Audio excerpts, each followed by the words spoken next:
Jai Hind, Namaste, welcome to Kalpataru, the Tree of Stories, which is a celebration of the folk tales of India.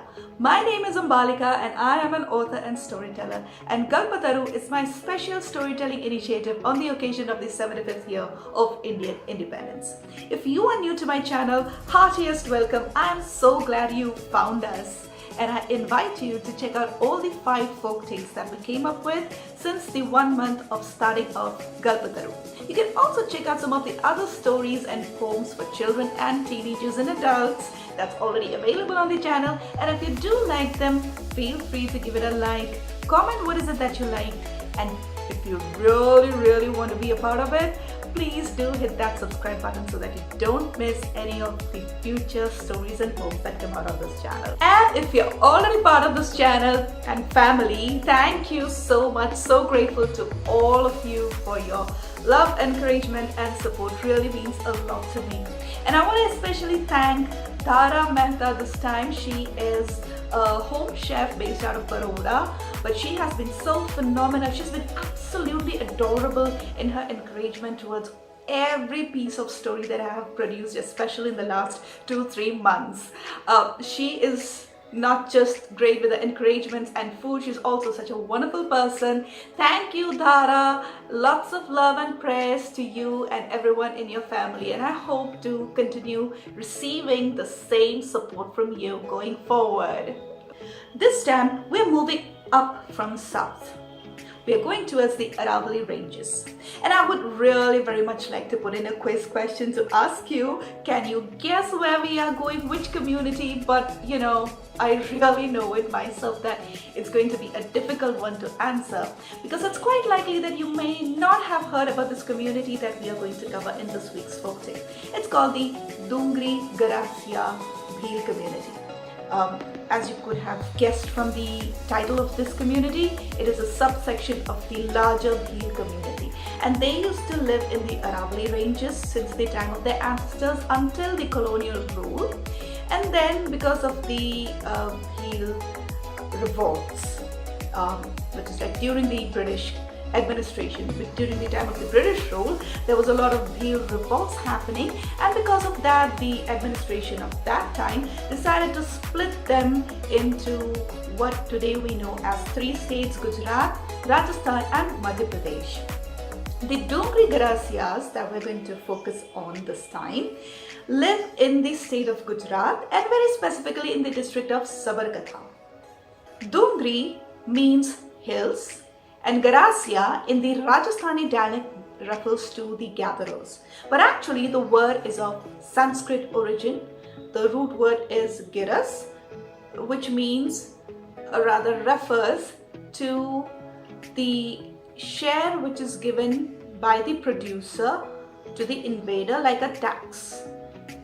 So it's believed that the Dungri Garasias used to be a community which came into existence when they were fleeing foreign invasion. Like any other community of India, they too have a very strong storytelling tradition, and it's oral, passed on from one generation to the other by word of mouth.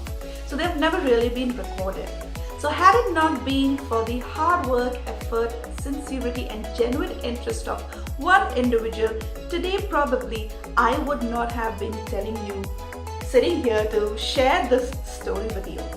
And that one person is, okay, not an Indian.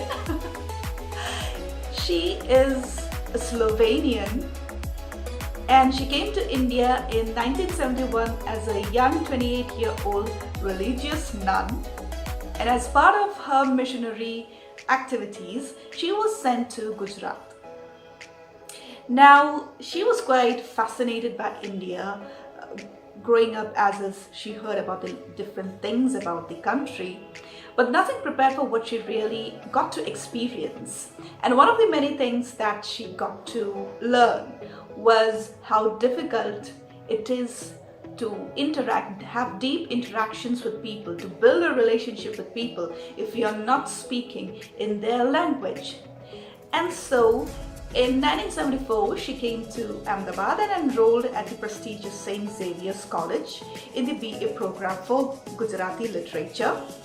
And she was already pretty fluent with languages. She was already a multilingualist because she spoke 4 European languages, and now she was going to add Indian languages to her kitty as well.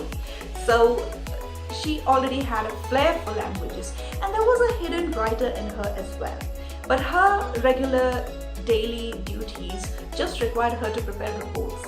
So that storyteller in her, that writer in her, was constantly feeling not heard, not paid attention to. As her course curriculum progressed, her interactions with people also improved, the quality improved, and then she started coming in contact with so many folk tales, so many stories, and she realized that these are not recorded.